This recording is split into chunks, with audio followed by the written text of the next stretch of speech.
দেশ, কাজে এই সম্ভাবনাগুলোকে আমরা নষ্ট করে দিয়েছি।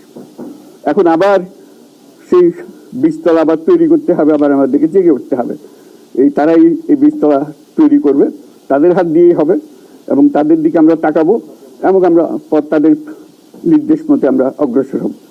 এখানে সরকারি কর্মকর্তা কর্মচারী যারা আছেন, সেনাবাহিনী, বিমান বাহিনী, নৌবাহিনী প্রধানরা যারা আছেন, তাদের প্রতি অনুরোধ, আমরা একটা পরিবার, এইটার মধ্যে যেন আমাদের গোলযোগ না হয়, আমরা একযোগে একসাথে চলতে পারি এবং আমরা তড়িৎ গতিতে একটা সুন্দর বাংলাদেশ গড়ার পথে এগিয়ে যেতে পারি।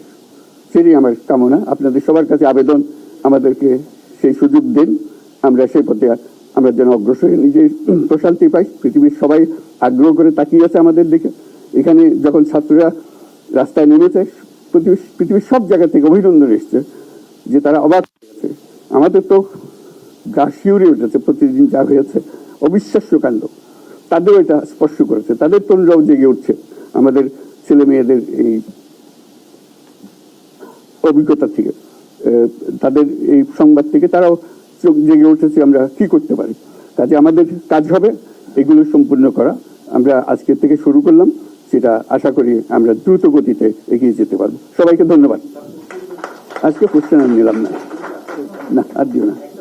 Thank you. আজকে আর করো না, হবে।